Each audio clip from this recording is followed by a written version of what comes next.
E falar que Marco Marcel. leva o nosso prêmio lá, esse nome justamente para Tá certo. lisura, né, da pessoa. Não, e descriminalizou essa conversa. Né? Exatamente.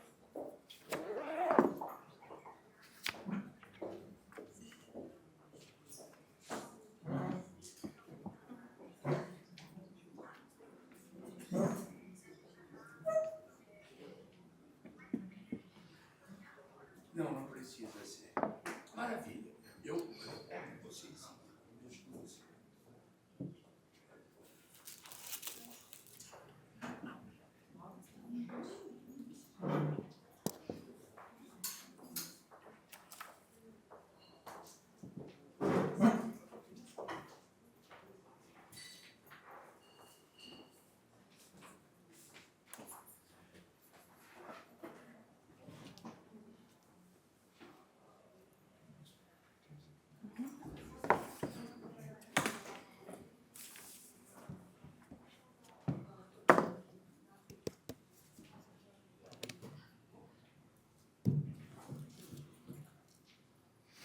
Muito bom dia a todos, obrigado pela presença dos senhores. É um dia hoje muito especial porque a gente está como alguns dos nossos colegas já falaram aqui, doutor Gaetano, a gente está com uma lenda hoje aqui ao nosso lado, um homem público íntegro que tem uma contribuição aí com a história do Brasil muito importante. O senhor aqui é muito modesto, mas isso é uma pura verdade, isso é reconhecido por todos os nossos colegas aqui, não à toa estão aqui para ouvi-lo. Mas queria dar, mais uma vez, bom dia a todo mundo, agradecer a presença da nossa vice-presidente, Francine Mor, que já vai assumir essa posição, a querida Cíntia Cury, nossa secretária, que também convidou, temos aí a presença de grandes amigos e colegas da Embrapa, agradeço muito a presença de vocês, nosso querido diretor de responsabilidade social, Altair Ribeiro, que vem me fazendo cumprir uma agenda intensa, mas com muita propriedade, com objetivos muito nobres, a presença também da Interfarma, aqui na pessoa da Karina. Obrigado, Karina, por estar nos prestigiando. O Andrei e o Marcelo, o Andrei, que é o presidente da ABS, Associação Brasileira de Software, está aqui com a gente à mesa. Obrigado, Andrei. E o nosso querido Samuel, do Itaú. Se tiver mais alguém representante de pessoa jurídica, por favor, só passar para a Laura, que a gente também faz a saudação de forma destacada. A presença também da querida Isabela Cansado, nossa associada, que hoje está no Serasa, é isso? O Andrei, como eu já citei, o nosso secretário.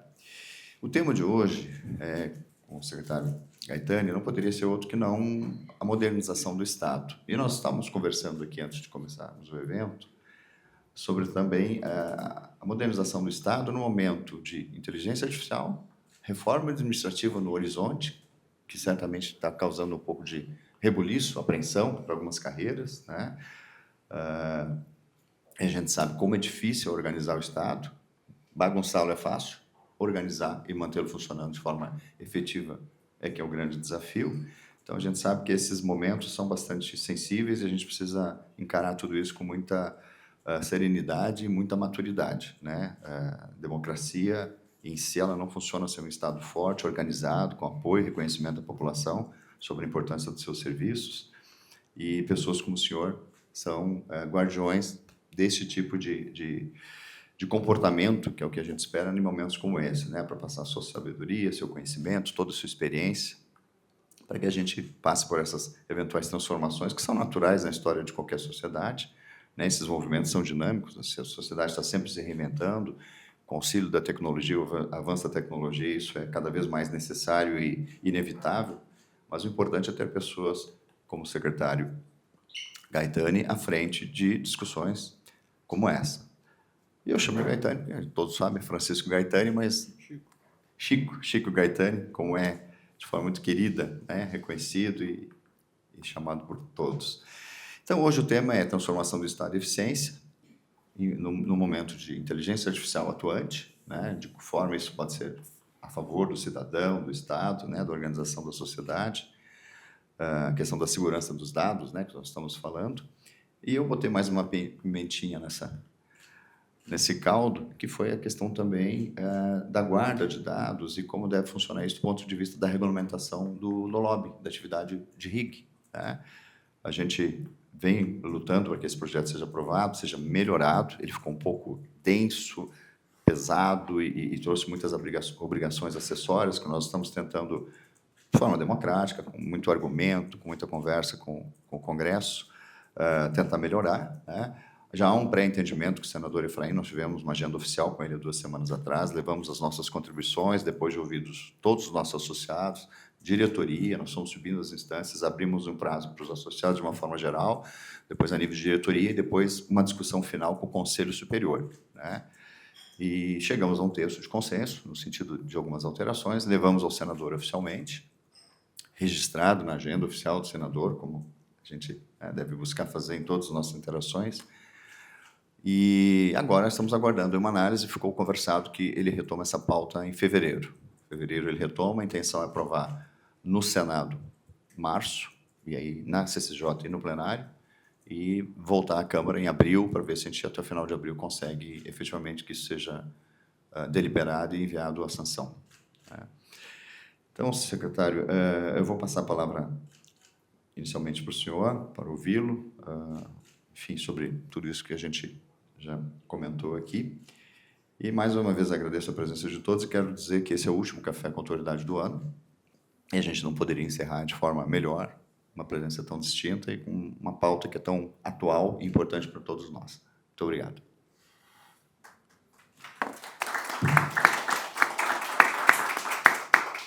Bom, primeiro, obrigado pelo convite, Giancarlo, e pelas amáveis palavras. Eu digo que não é bem assim.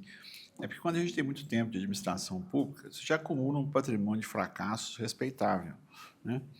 Mas também acho que o aprendizado vem dessas confusões, né? E queria dizer que é uma honra muito grande estar aqui conversando com vocês.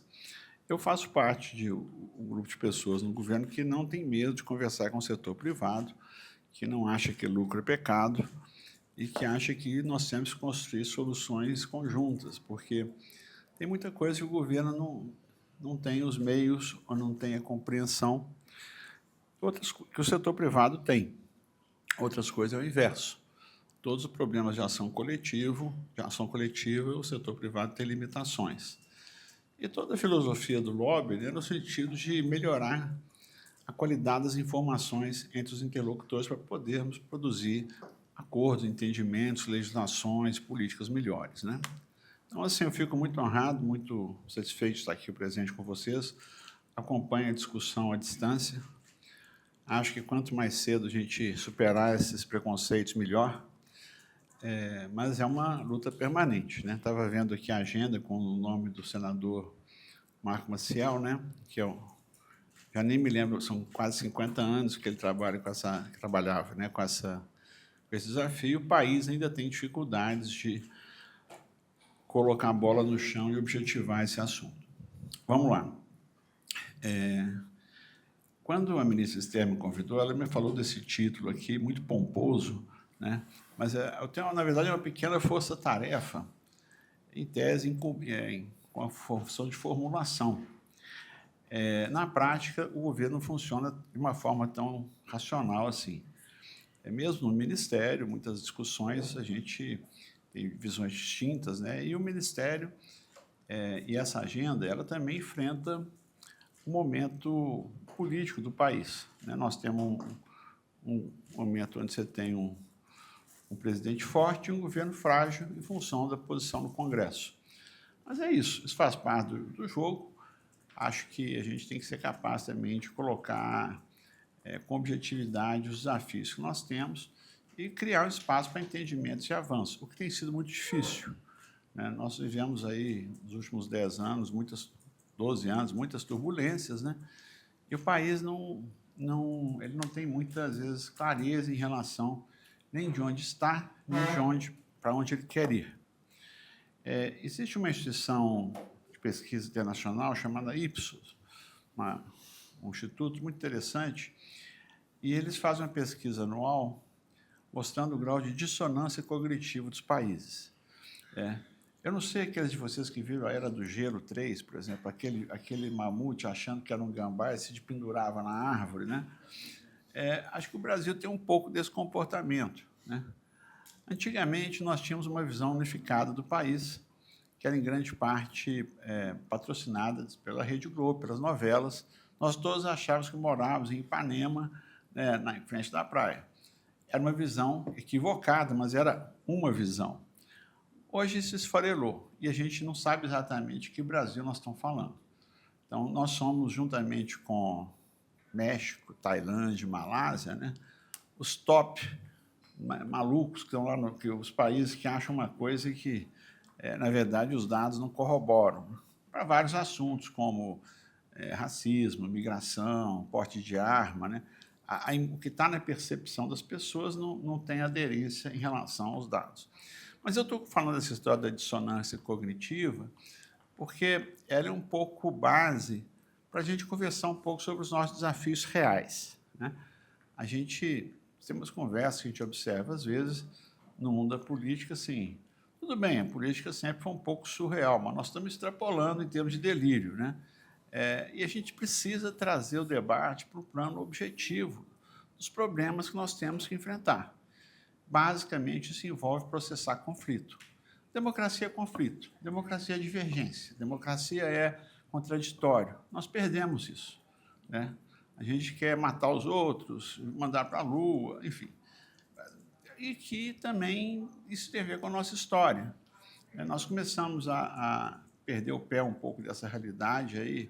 Uns identificam o corte nas jornadas de junho de 2013, outros acham que foi em 2016 com o impeachment, outros acham que foi com o início da gestão da presidenta Dilma, outros acham que foi com o início da gestão do presidente Bolsonaro, enfim, não importa. O fato é que nós perdemos o pé da realidade, né?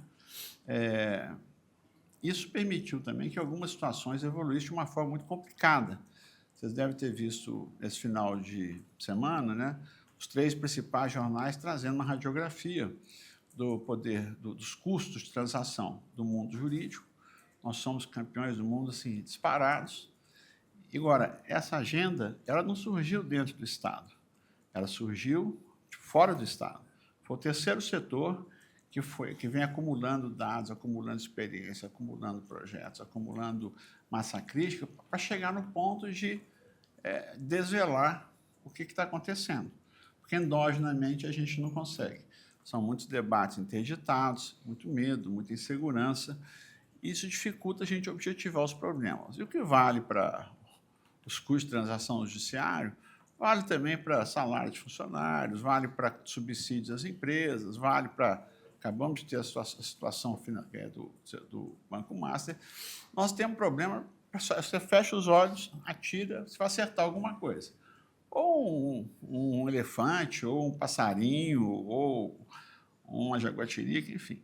Então, a gente precisa um pouco botar a bola no chão em relação a esses nossos desafios. A questão da reforma do Estado é uma discussão crônica, e o Giancarlo colocou com muita propriedade, é um processo permanente. Por que é permanente? Porque a sociedade muda o tempo todo. A sociedade está em constante transformação e no mundo inteiro o Estado tem que ir buscando mudar para se adequar a essas transformações. A gente tem dificuldade com essa realidade. Ao invés de objetivar o que precisa mudar, por quê, a conversa às vezes adquire um componente ideológico muito forte. Tem uma discussão que o nosso mundo, nós somos filhos do direito continental, direito administrativo, europeu, Código Napoleônico, direito romano, o que nos deixa numa situação distinta do mundo anglo-saxão, onde essas coisas, o direito tem um peso muito menor e a preocupação com o processamento de transações é muito mais objetiva. Agora, nós precisamos também saber como lidar com isso de uma forma que isso não seja um encargo para o país. A agenda da reforma, tudo que envolve o governo, você cai num problema de jurisdições. É uma discussão ampla, não envolve só um ministério. Envolve área econômica, envolve indústria, envolve o agro, mas o jeito que o governo funciona é muito fragmentado, é muito especializado. A FEComércio chegando, né, reforçada, né, porque já tinha alguém aqui, né? Mas você, Andrei, perdão. Então, o que acontece? O nosso ministério, ele se vocês pegarem dos anos 30 até hoje, já foi criado, extinto, criado, extinto, criado, extinto várias vezes. Porque é uma agenda espinhosa, é uma agenda desconfortável. Envolve profissionais, envolve funcionalismo, envolve patrimônio público, que é um assunto que a gente fala muito pouco, né? Não estou falando das estatais, estou falando dos imóveis, né? E mais recentemente, tecnologia. Então, é uma agenda que ela pode ser expandida, reforçada ou encolhida conforme o governo do dia. No governo Bolsonaro, por exemplo, quando o ministro Paulo Guedes conduziu aquele ministério fundido com várias áreas, a preocupação que movia a incorporação do MIDIC e do Ministério do Trabalho no Ministério da Economia não era eficiência, era porque ele entendia que o governo não tinha que ter uma política industrial ativa e não tinha que ter uma política de emprego. Então, mas a discussão de eficiência, ela, em geral, preside essas decisões de governo, como se organiza o governo. E aqui nós temos um primeiro problema. Do jeito que o debate político se organizou no país, se você fala de participação, desigualdade, redistribuição de renda, combate à pobreza, é um comunista, né? Se você fala de custo de transação, produtividade, eficiência, é um neoliberal predador. Isso nem no Cartoon Network as coisas são assim. Mas é assim no debate político nosso. A gente não consegue juntar na mesma discussão, às vezes, e essa questão da semântica faz muita diferença, porque as pessoas acham que uma coisa se opõe à outra. De onde tiramos isso? Do jeito que o debate político foi sendo construído ao longo dos anos. Toda discussão de reforma do Estado tem o imperativo de buscar uma maior eficiência nos gastos públicos. No Brasil, infelizmente, quem conduz geralmente os debates preocupados com a discussão de eficiência tende a ter uma visão exclusivamente orientada para corte de custos. Eficiência não é isso. Eficiência tem uma noção de custo-benefício, de insumo produto. Você pode ter ganho de eficiência com aumento de gasto, pode ter ganho de eficiência com corte de custo, pode ter ganho de eficiência com estagnação, dependendo do que isso gera. Mas a busca da eficiência tem que ser permanente. Nós criamos, nos últimos dias de Pompeia, lá no apagar das luzes do governo da Dilma, o Comitê de Monitoramento e Avaliação de Políticas Públicas, que hoje é uma secretaria do Ministério do Planejamento. Por quê? Porque você precisa permanentemente problematizar e qualificar o gasto. Agora, ao contrário do que as pessoas pensam, inclusive o pessoal da comissão, nós tivemos uma discussão semana passada, eu falei isso para eles, não adianta você tentar vender uma discussão baseada exclusivamente em corte. Tem programas que precisam ser reforçados, tem iniciativas que você tem que ampliar o gasto com aquilo. Está funcionando, está dando certo, premia. Não, o raciocínio do governo é assim, então tira dinheiro porque eles se viram por conta própria. Não, a Embrapa é um caso clássico, né? Assim, não, né? Então, assim, você precisa avaliar para um lado e para o outro e tomar as decisões de acordo. O governo não consegue. Exemplo, eu fui parar numa dessas reuniões e tem uma discussão sobre caminhão-pipa, né? Que abastece, né? E o programa não para de crescer. Eu falei, mas espera lá, não estou entendendo. Nós estamos aumentando os gastos nessa área, tem situações de saneamento que estão melhorando, tem uma série de obras, e nós estamos aumentando Esse é um programa que, assim, óbvio, em áreas específicas, críticas, você precisa. Mas é uma coisa que, em tese, deveria estar diminuindo e não aumentando. Então, a gente tem que ter um pouco de clareza em relação aos desafios do governo, não só para cortar onde precisava cortar, mas também aumentar os gastos onde precisa. Outro exemplo clássico, de vez em quando volta a discussão, uma coisa chamada seguro defeso. Eu não vou entrar em detalhes aqui, mas assim, por favor, nós precisamos tratar essas coisas diferentes, é dinheiro público, né? Ou na gestão do presidente Temer, o SEMAP também abriu uma área para subsídios, né? E quando você vê para onde vão os subsídios, você fica assim, espera aí não. Eu tive depois do certo tempo de governo, você acumula uma certa experiência também internacional, eu dos micos que eu passei no exterior, eu não posso deixar de lembrar o da Suécia. Na Suécia, eu fui visitar a agência de inovação, eles mostraram lá a política deles, os quadros deles, e a Suécia tem umas 12 ou 15 multinacionais globais que são... Né? E eu não vi, no apoio da agência, nenhum recurso para essas organizações. Eu, ingenuamente, perguntei, mas e a ABB, a Volvo, não sei o que? Eu falei, não, essas não precisam de subsídios, não precisam de recursos públicos. Aí eu quase enfiei debaixo da mesa. Eu tive a oportunidade de participar no Conselho de Administração do Banco do Brasil, do BNDES. É um escândalo, né? É um escândalo, né? Ah, mas a gente precisa de apoiar os campeões nacionais. Precisamos, mas assim, não é bem assim, né?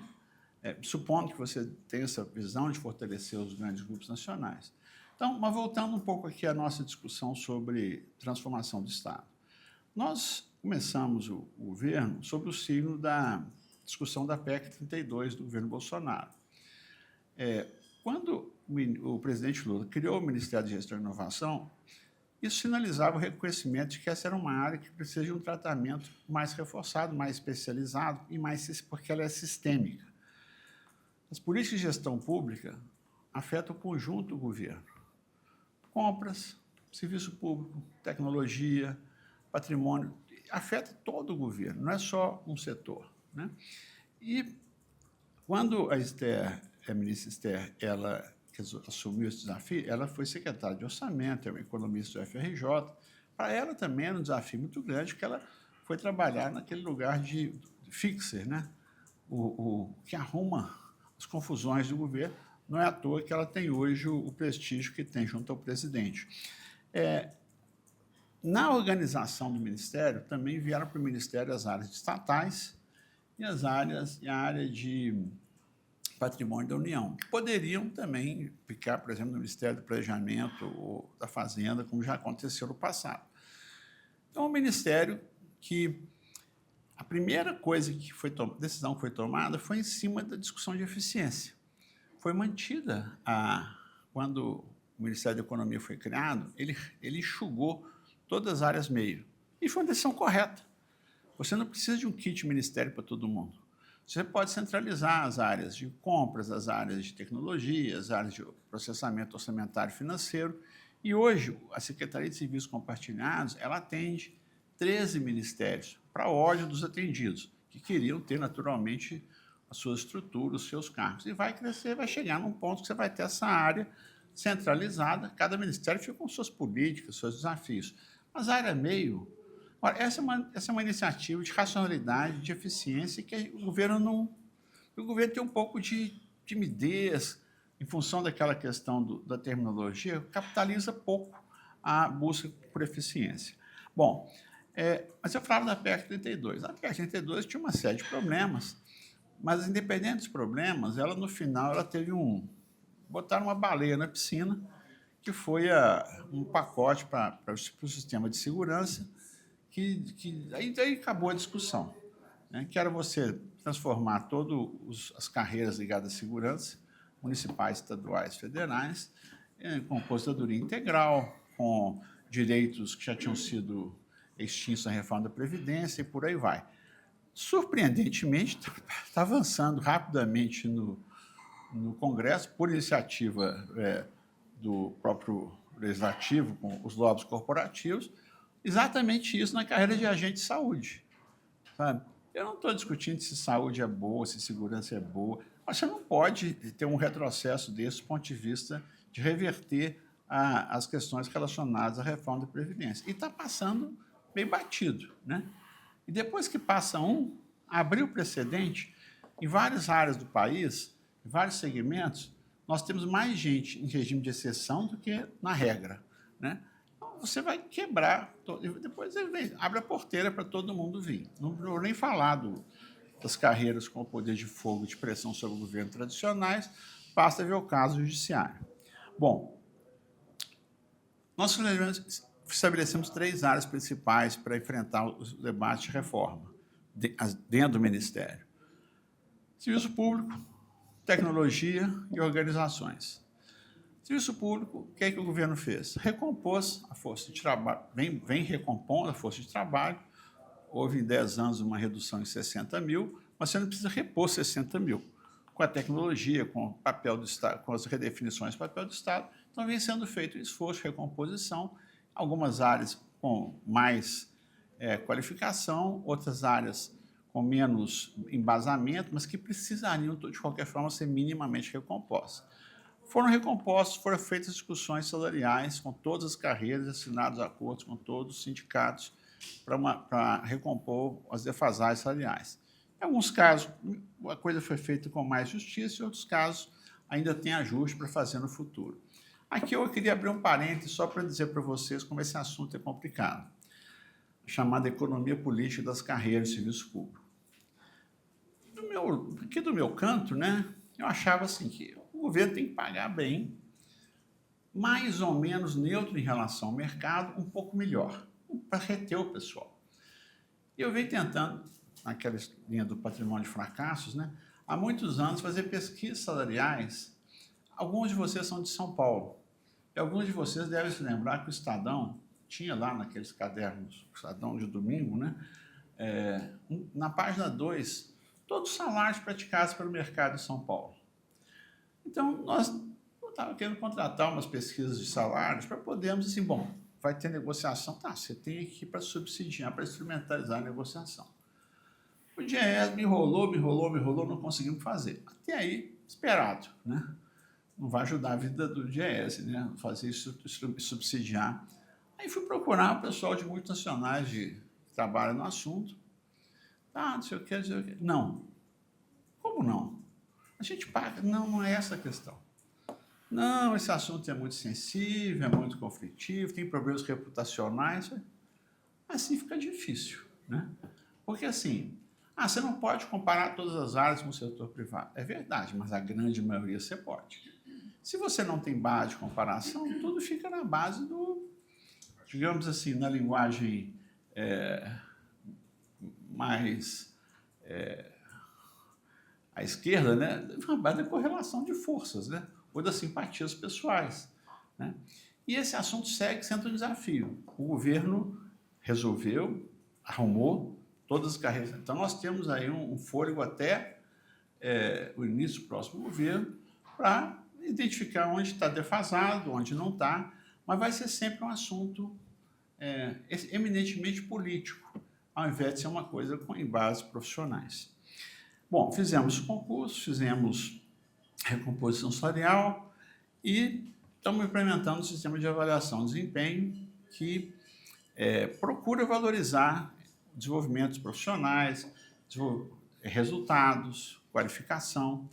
Tem um assunto mais complexo, não é só também no governo, vários de vocês estão vivendo, que é o home office, né? Uma coisa é o home office bem gerenciado, outra coisa é o home office como quase que direito, né? Mas essa novela não é privilégio do governo, eu acho que vamos ver como é que os capítulos, como é que se desenvolve os próximos capítulos no curto prazo. Uma área mais sensível é a área de organizações. Por quê? Lá atrás, nós tivemos, né, ainda no regime autoritário, no início de 67, o Decreto 200, que criava a figura de dois regimes, né? Um regime seletista, como setor privado, para áreas mais executivas, que precisava ter uma organização empresarial, e o regime estatutário para a função pública. Só que isso foi sendo bagunçado. A Constituição resolveu transformar quase todo mundo em estatutário, tirando as empresas estatais. Isso criou uma distorção. Tem órgãos que estão organizados como estatutários, mas precisariam ser seletistas.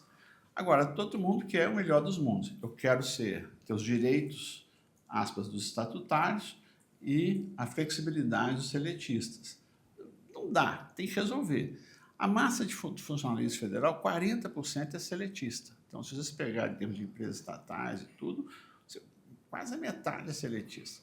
E nós temos, ironicamente, uma parte da base do governo que acha que o regime seletista é privatizante, né?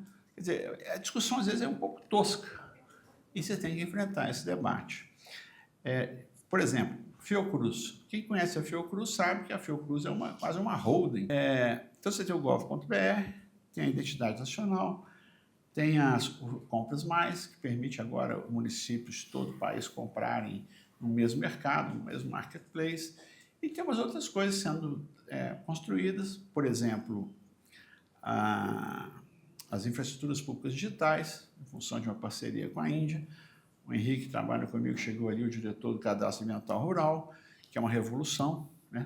Era para ter acontecido lá atrás, não estava no Ministério do Meio Ambiente, mas os acontecimentos sucederam, restauraram a polarização no campo.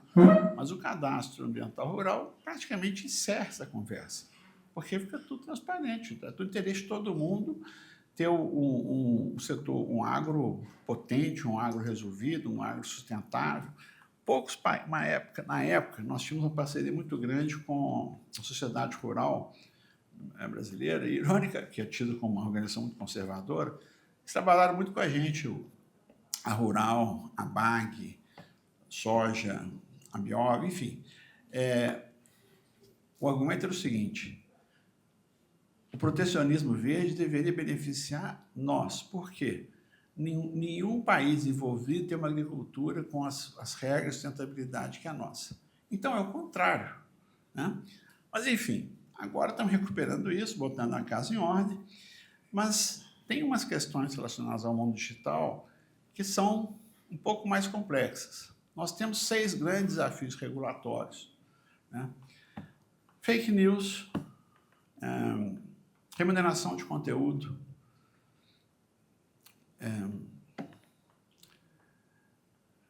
regulação econômica, inteligência artificial, governança de dados e cybersecurity. São 6, né? Como é que eles vão fazer? Bom, ironicamente, nesse meio tempo, um amigo meu que trabalha com essa parte de fake news há vários anos, indignado quando um vídeo de um influencer do Felca, em uma semana, colocou o Congresso para votar o ECA digital, assim, fez um vídeo muito bem feito, muito bem estruturado, imediatamente, mas eu trabalho com ele 3 e não consegue, de repente o cara, pois é, esse é o mundo hoje. Mas nesse caso, a parte dessa questão do ECA digital, os outros 6 desafios estão aí. Não é uma área que o governo tenha, até recentemente, exercido uma coordenação intensa. Isso está mudando. Vocês devem estar acompanhando, mas é uma discussões não são triviais. São discussões complexas aqui e no mundo inteiro.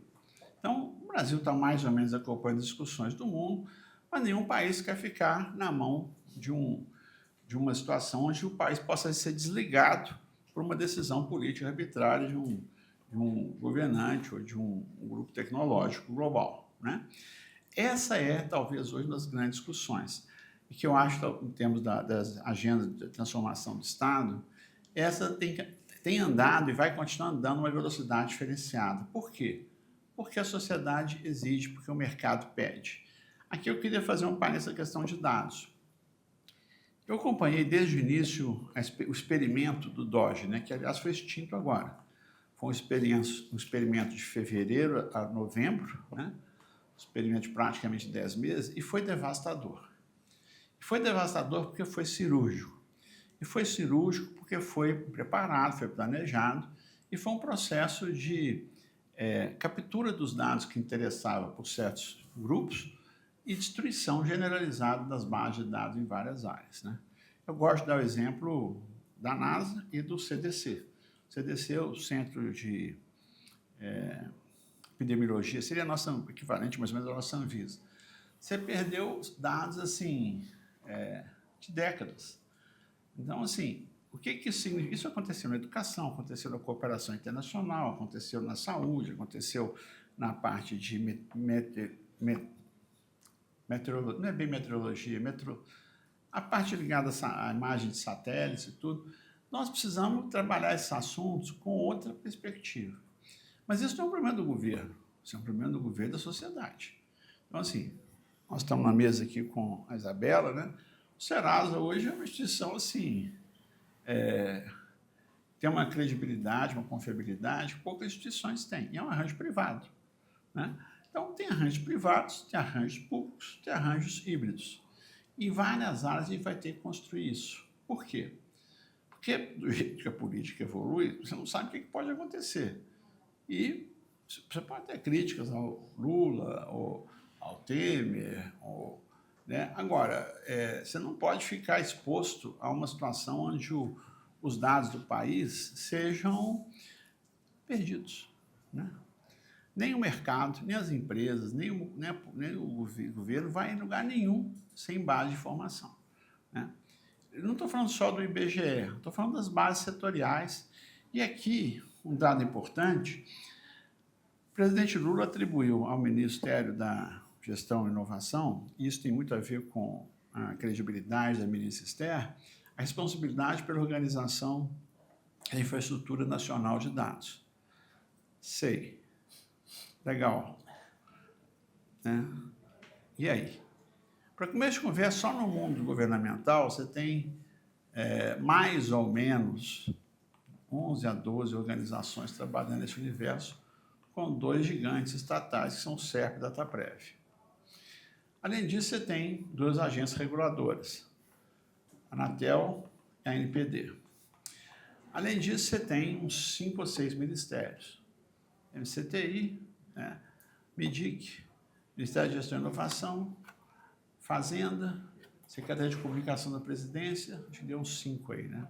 Não estou nem falando das setoriais, educação, saúde, INEP, DataSul, essas coisas. Tem o ITI, que trabalha com a parte aí de parametrização, certificação.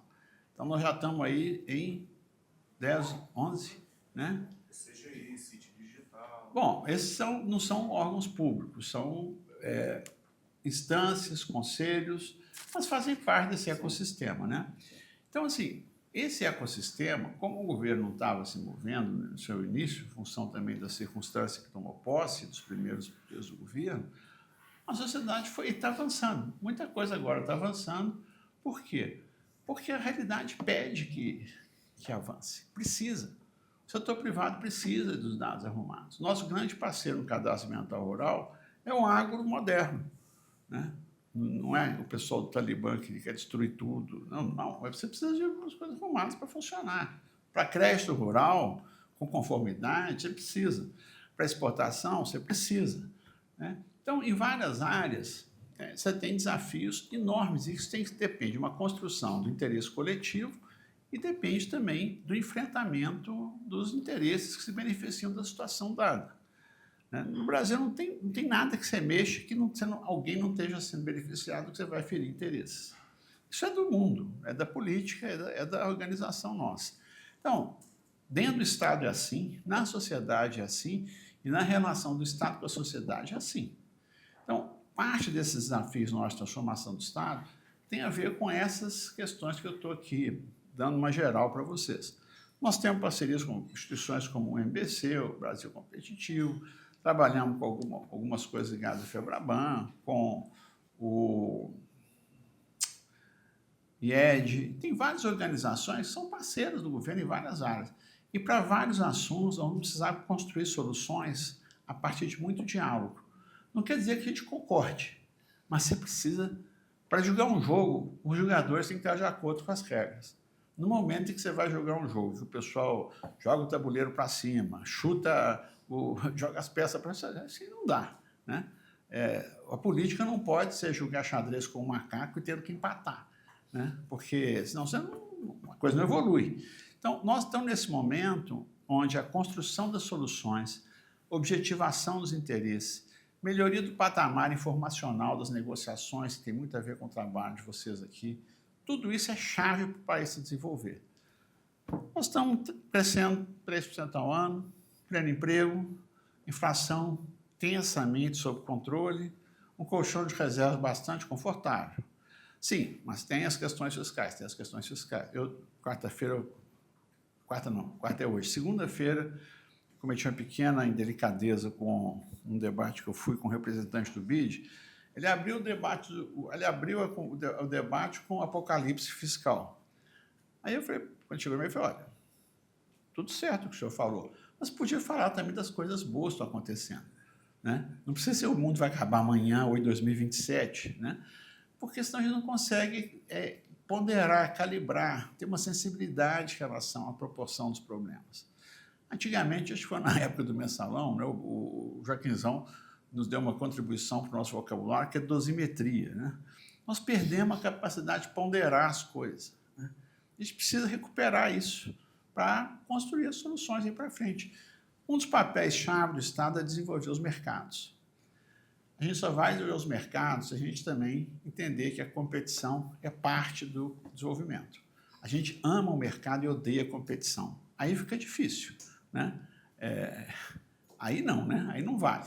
Então, precisamos melhorar a competição, melhorar a qualidade da competição das agências regulatórias, porque senão não adianta.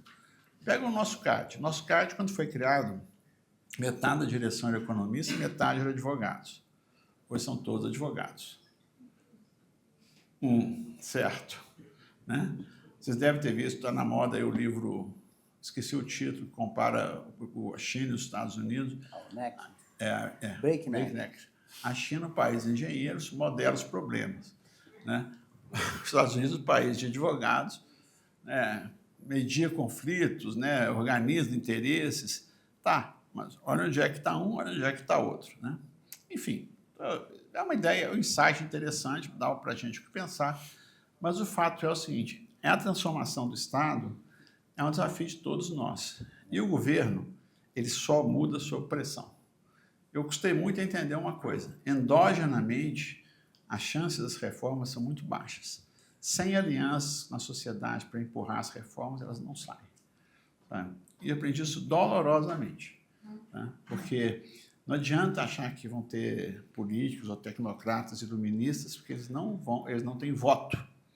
Né? Então, democracia é conflito, é disputa. Essas reformas que a gente precisa, nós vamos ter que construir na política. Bom, para começo de conversa, acho que está razoável. Agora a bola com vocês aí, eu procurar responder as questões que vocês tiverem aí. Temos aí uns 20 minutos, meia hora para isso. Obrigado.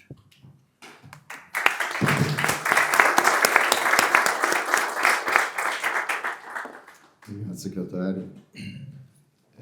Como não poderia ser diferente, extremamente importante, interessante e inspiradora, né? A sua visão e a sua vontade de que as coisas de fato se encaminhem da melhor forma para a sociedade dentro do que é a sua competência e dos seus colegas no setor público, né? Então, eu queria, antes de passar a palavra para os nossos colegas aqui da mesa, citar aqui e agradecer a presença do Gabriel Benevides, do Poder 360. Obrigado, Gabriel, por estar com a gente. A Luísa Carvalho, do Jota. E chegou um pouquinho depois que a gente começou aqui, o nosso querido diretor de Relações Internacionais e também membro do Conselho Superior, professor Márcio Coimbra, e o Rafael Restier, do Grupo Pharma Brasil.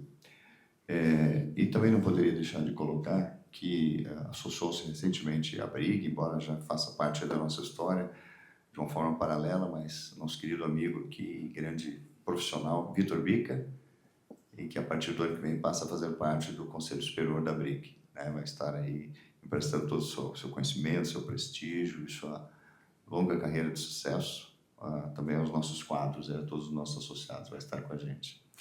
Eu vou chamar para assumir a mesa agora a nossa querida vice-presidente, Francine Mora, né? Já marquei aqui, está o roteiro, está tudo certinho, e agradeço por enquanto aí a presença de vocês, e aí você passa a palavra então para a Isabela, para nos dar essa missão.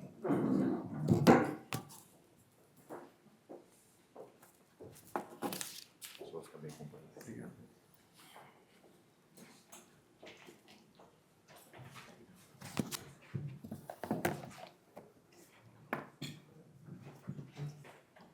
Bom dia, pessoal. Mais uma vez, sejam bem-vindos. Obrigada pela presença. E eu, então, com muito prazer, passo a palavra já para a Isabela, para seguirmos, então, o diálogo aqui com o secretário. Obrigada, Francine. Bom dia a todos. Desafio falar logo depois do professor Gaetani. Muita honra estar aqui dividindo a mesa com ele, com o presidente e os demais, todos vocês. depois de tudo que a gente ouviu aqui dele, acho que uma verdadeira aula, né? Sempre muito rico ouvir o professor Gaetani.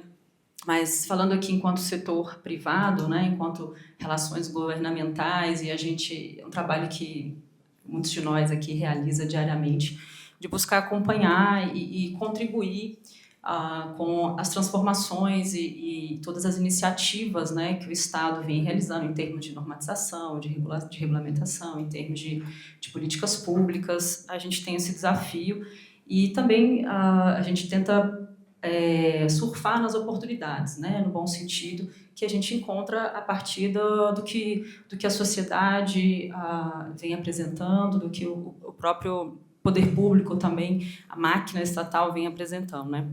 Ao longo desses 3 anos, encerrando agora desse governo Lula 3, muitos, como foi bem pontuado aqui pelo secretário, muitos importantes avanços aconteceram, né, com destaque para o GovBR, para o recente avanço da SIM também, e muitos outros desafios se apresentaram ou se evidenciaram, né?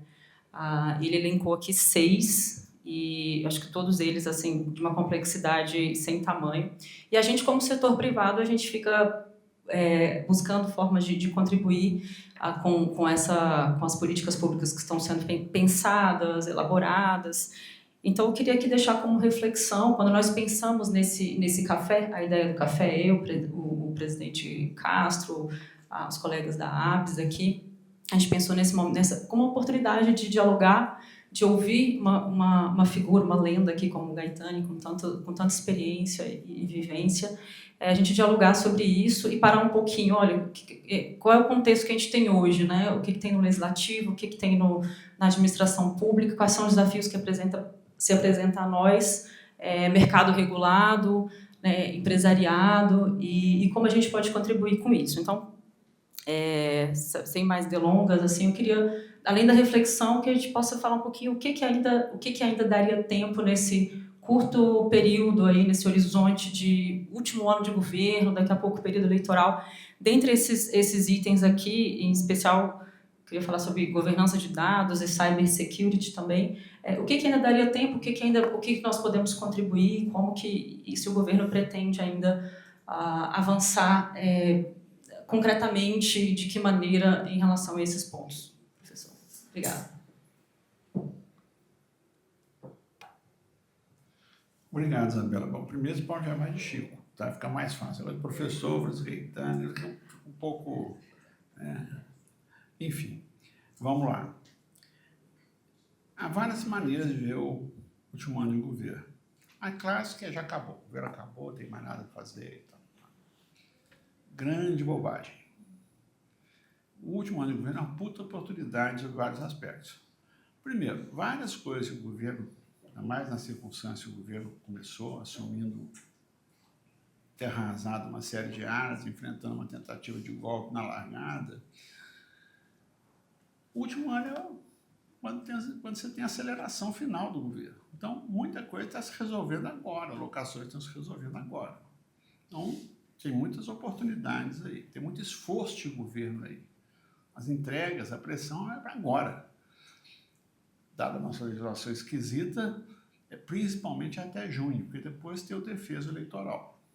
Você não pode cuspir, né? Trocar de roupa, não, é o defeso eleitoral. Né? Então tem muita coisa para fazer aí. Agora, pela minha natureza de formação, eu tento trabalhar só com coisas de longo prazo. Tá? Então, assim, o último ano de governo é espetacular para você preparar uma transição, você fazer propostas para o governo, fazer estudos. Porque tem coisa que não é assim, vamos juntar aqui e ver nosso interesse, consolidar, entregar lá para o ministro. O setor privado pensa muito assim. Tá? Menor chance. Por quê? Raso. Tudo que o pessoal entrega é raso. Tem coisa que você precisa de dados, tem coisa que você precisa de estudos, tem coisa que você precisa de comparações internacionais. Nós tivemos, no governo Temer, nós tivemos um ministro da Casa Civil, foi o ministro Padilha, e ele tinha assim, um pouco essa visão, acho que uma parceria com o Movimento Brasil Competitivo, foi feito um trabalho de formiguinha para tentar desregulamentar, simplificar uma série de coisas relacionadas aos desafios da desatravancar a agenda de desenvolvimento do país. Ninguém deu a menor bola para isso, não era notícia de jornal, começou mal, né? Começou a Fiesp trazendo uma lista de 2.700 pedidos, todos tributos. Tá? Tem coisa que não é imposto, gente. É mais ou menos coisa de criança, né? Você fala assim, olha, vamos fazer reunião, o ministro vai te receber, traga a sua pauta, mas tributos não traga porque não vai adiantar. Vem a pauta dos tributos. Não é aí, não é assim, né? Então, assim, o último ano de governo, você tem uma grande oportunidade para organizar o setor privado, ele não toma decisões de curto prazo. Ele toma decisões de curto prazo, médio prazo e longo prazo. As decisões de investimento são de longo prazo. O que é que comanda essas decisões? Quais são os gargalos para essas decisões? Né? Dou um exemplo para vocês que aconteceu agora, um assunto delicado. Acho que alguns de vocês sabem, eu fui secretário executivo do Meio Ambiente 5 anos, né? Eu tenho indulgência plena e fast track para o céu, né? Todos nós sabíamos que a legislação de licenciamento precisava mudar. O governo não conseguiu endogenamente produzir uma proposta. Foi feita uma proposta no setor privado, o Ministério do Ambiente não concordava, a Câmara aprovou, foi para o Senado, não concordava, o Senado aprovou, foi o presidente vetou, foram derrubados quase todos os vetos. É um desfecho duro, né? Mostra um pouco que falhou a negociação.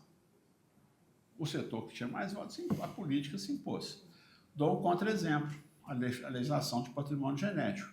Quem aqui da Farma... A Bifarma? Não, tinha alguém da Bifarma, né? Interfarma aqui.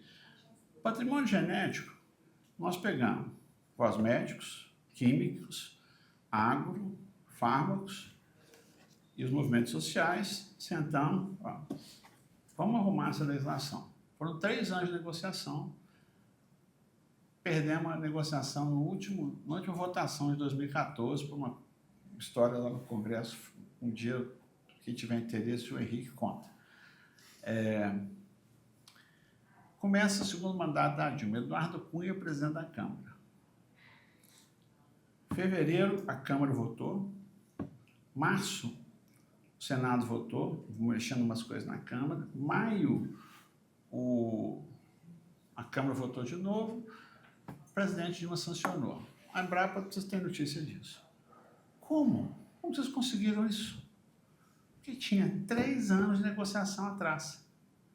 A primeira reunião que nós tivemos com a Biquim, algum de vocês talvez conheça, Fernando Figueiredo, ele falou, não, se tiver que pagar alguma coisa, nós estamos fora. Eu falei, tá bom, tchau. Né? Não, peraí, não é bem assim. Se você coloca de cara que não tem conversa, vocês estão fechando. Aí não, voltou, começou. O Ministério da Agricultura saiu da negociação em 2014. Por razões, nós tínhamos naquela época 4 ministros da Agricultura, um atrás do outro. O agro, não, vocês vão voltar para a mesa e participar da conclusão da negociação da proposta. Pois não. Né? Então, assim, essas coisas é no mundo real que você constrói ou não. Então, só para concluir, eu acho que você tem tanto a possibilidade de interferir nas últimas entregas, quanto a possibilidade de preparar coisas que, independente do governo que ganhe, ou esse governo reeleito, ou próximo, estejam mais maduras, estejam melhores, estejam mais defensáveis, né? Sejam menos rasas, menos toscas, menos principiológicas e mais, assim, olha, precisamos de remover essa... No campo infralegal, então, falo isso porque esse é um governo quase infralegal, né? Tenta fugir do Congresso de todas as maneiras possíveis, porque o Congresso é muito difícil. Tem muita coisa que o governo pode fazer infralegal. Claro, setores têm interesses diferentes, tem coisas que não, o governo não vai concordar, mas dá para organizar muito melhor. Né? Então, assim, minha sugestão é que organize para o último ano. É espetacular. Guardar as proporções, aqui eu... tem uma turma que, vamos fechar, as pessoas normais, a vida normal, ela cessa agora no mês de dezembro e reabre depois do carnaval.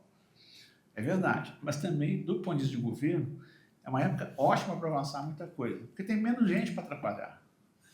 Então tem que aproveitar um pouco essas situações. Não estou dizendo para ninguém, não é para não tirar férias não, tá, gente? Mas assim, você tem as oportunidades, as janelas de oportunidade, elas se abrem. Só que às vezes você não tem ideia. Quem podia imaginar que Trump ia virar isso o que foi do ponto de vista de tarifa? De repente o fim do mundo virou um negócio, você não entende mais nada. Então, o mundo agora está um pouco assim, né? Uma vez eu estava recebendo uma série de doadores internacionais quando eu trabalhava nas Nações Unidas, e eu falei uma frase, às vezes a gente começa a falar uma frase, você não se dá conta, quando você termina a frase, você fala uma coisa que você não pensou originalmente, né? E a frase foi o seguinte: para você entender o Brasil, é muito importante que você não tenha a menor noção do que aconteceu no passado. Porque se você quiser que a coisa faça, não vai fazer sentido. Sabe? As coisas estão acontecendo hoje de um jeito assim, que você tem o processo, mas tem a foto do dia. O dia é o Felca, né? O Trump, uma coisa assim. De onde veio isso? Como assim? Nós estamos lidando hoje com eventos, né, com incertezas, com as quais nós não estamos acostumados. E elas não são necessariamente ruins. Né? A gente, quando fala em gestão de risco, no fundo é fugir de qualquer risco. Não é isso. Incerteza pode trazer também muita oportunidade, muita coisa interessante. Tem que saber navegar nesse ambiente. Se você vai para o lado, o fim do mundo está próximo, ninguém vai sobreviver, acabou tudo, né?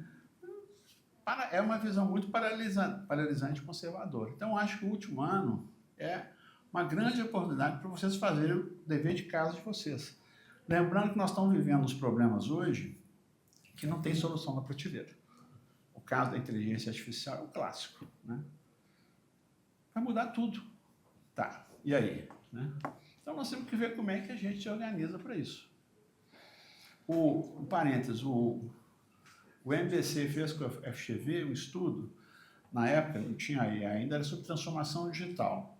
Eles mediam déficits de transformação digital por setor. No extremo está o setor financeiro, no outro extremo estava a construção civil. Para você ver um pouco a defasagem do ponto de vista da mudança.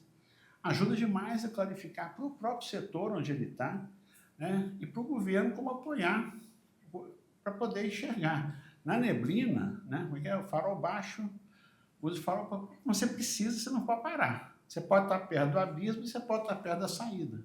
Você tem que se mover com discernimento aí. Muito bem, obrigada. Chico. Obrigada.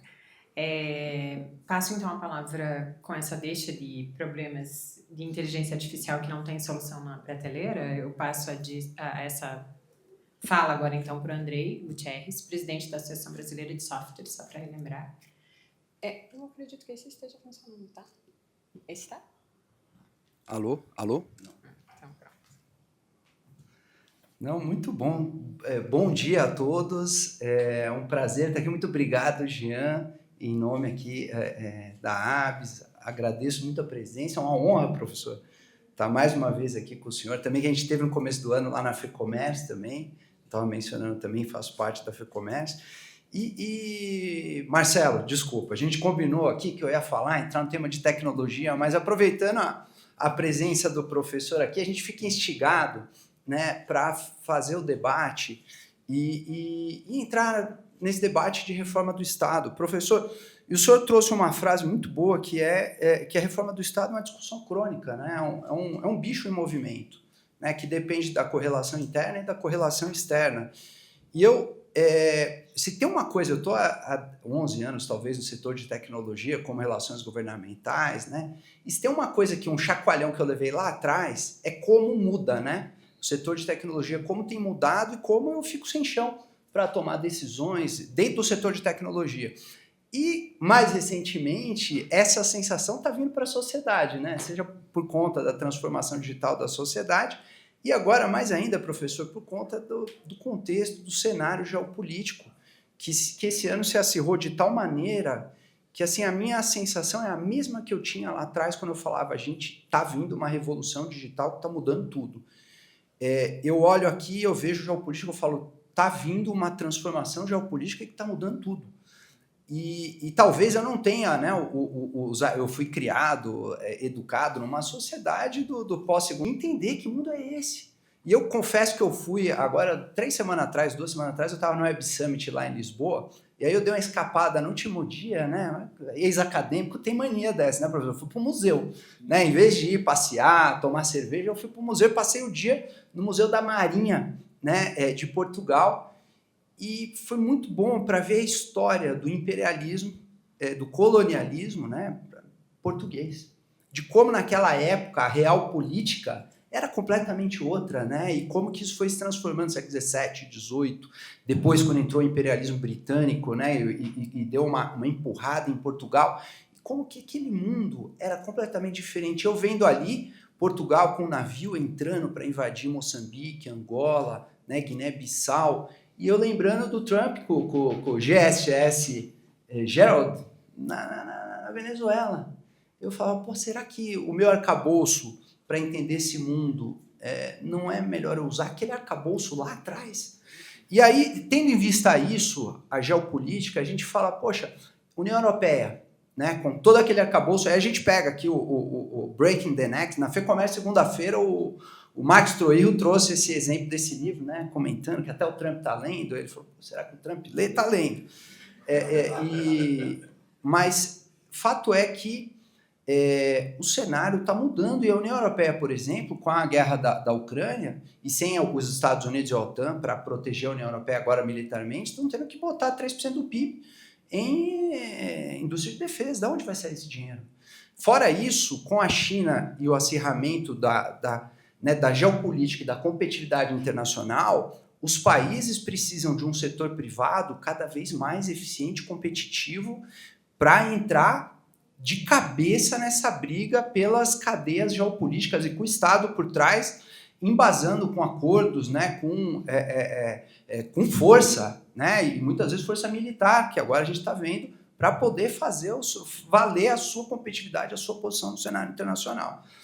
Então, tudo isso para dizer, aí a gente vem aqui no Brasil, as nossas organizações precisam de competitividade e produtividade. Precisam de inovação e transformação digital cada vez mais, e isso passa por inteligência artificial, adotar a inteligência artificial. E aí eu aqui arrisco dizer, né, pegando os 3D, nada ligado ao governo anterior, mas pensando aqui para as organizações, se essa lógica é verdadeira, a gente precisa desregulamentar, desburocratizar e desonerar o setor produtivo, né, o setor produtivo de uma maneira geral, público ou privado, para ele ser eficiente. E aí a gente entra no Estado, né, nesse debate, aí eu volto para o senhor, da reforma do Estado. Um Estado mais eficiente, que ele seja menos burocrático e rápido para atender as demandas desse mundo, desse novo mundo, e menos custoso para onerar o mínimo possível, né, as organizações que precisam competir nesse novo mundo. E aí o desafio é esse, professor. E aí eu volto à pergunta sem resposta, né, que eu não sei como é que a gente chega a essa resposta. Como é que a gente garante, né, justiça? Porque o Estado, a gente precisa do Estado para ter justiça. Inclusão. Se a gente desregulamentar e desburocratizar tudo, como é que fica a inclusão com risco de implodir um país, seja socioeconômica ou com desigualdades regionais? Né? Eficiência pública, que a gente discutiu aqui, eficiência privada. Então, professor, como é que fica esse debate, né, da reforma do Estado? E aí a minha pergunta é essa. A gente está fazendo essa discussão, trazendo isso agora, porque é muito novo, né? Até 6 meses atrás a gente não tinha isso, até 20 de janeiro, né, com a posse do Trump, não estava colocado, tão escancarado, né, a realpolitik dessa maneira como ela está agora.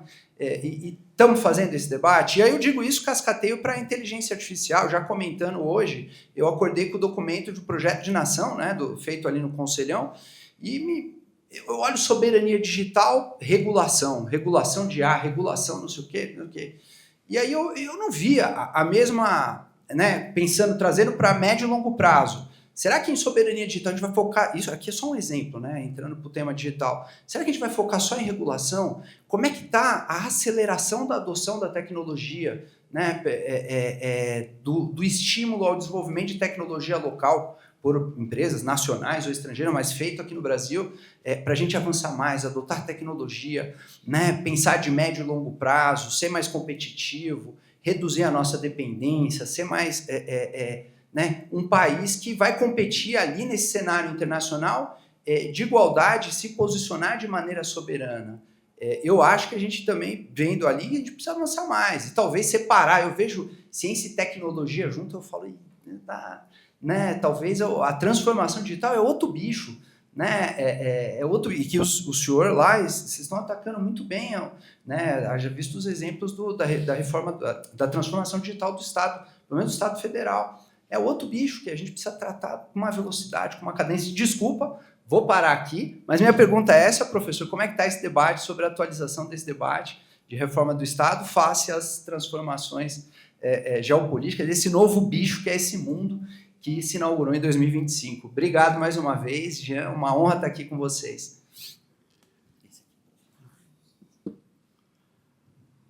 Bom, André, você sabe que eu tenho resposta para todas as perguntas, né? Mas eu não vou contar, né? O que eu posso dizer é o seguinte, existe uma dificuldade de tratar simultaneamente todos esses assuntos. Vou te contar uma história. Eu passei uns 3 meses em Boston em 2022, foi horrível, deu tudo errado. Era o verão, saída da Covid, tudo vazio. Mas, enfim, naquela época, eu tive uma ideia, aquela história, eu tenho poucas ideias, mas que eu fico perseguindo ao longo do tempo. O que eu queria na época, continuo querendo, mas sem expectativa de sucesso, é o seguinte, tem um combo da transformação digital.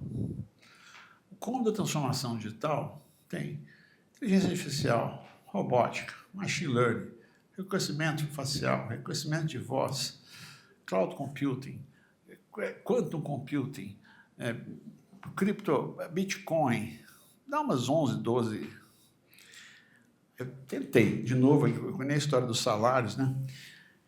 Faz o seguinte, eu pago, me faz um diagrama dizendo o seguinte, isso aqui é causa disso aqui, isso aqui relaciona assim, faz de conta que eu sou o governo, que eu quero apoiar isso. Onde que eu ponho o dinheiro? Continuo esperando, tentando achar quem faz o diagrama. Por quê? Porque no governo ninguém entende nada disso, grosseiramente falando. E quem entende está crescendo a taxa de 2 dígitos por ano. Não vai perder tempo com essas questões. Por que eu estou te contando essa história? Nós estamos enfrentando simultaneamente, a expressão no mundo aí da geopolítica é policrises, policrisis, né? Mas eu não gosto desse componente de crisis, tudo é muito dramático, né? Eu venho do meio ambiente, né? Então, tem uma charge na Folha de São Paulo, muito engraçada ano passado, que era mudança climática, emergência climática, o mundo vai acabar amanhã, aí vira o outro. Você acha que você vai convencer alguém com esse discurso? Não, não vai. Você tem que achar um jeito de tratar esses problemas sem que as pessoas se dessensibilizem em relação à gravidade deles. No caso da tecnologia, você olha para mim e você vê, né? Não tinha Google, né? Semi-analfabeto, se não for totalmente analfabeto, está ficando difícil, estou quase analfabeto mesmo, né? Então, assim, como é que você vai lidar com isso? Vou pegar o caso do governo. A idade média do funcionalismo público federal é de 49 anos. Pode esquecer. Você vai ter que arranjar funções, papéis, onde profissionais dessa idade possam desempenhar suas funções. Ou requalificá-los no que der. Agora, põe esse pessoal junto com a turma de 20 e poucos anos, que já vem com chip, e tem um olhar digital para tudo. Eu acho o seguinte, que assim, eu sou do tempo da Revolução Industrial. É como diz um amigo meu, eu sou do milênio passado, né? Então, assim, você tem que especializar as conversas. Não dá para você perseguir simultaneamente todos os assuntos. Então, assim, minha sugestão é especializar as conversas. Então, nós temos um problema que é data literacy. Né? Esquece. Não acredito nisso. Tira de gato fora.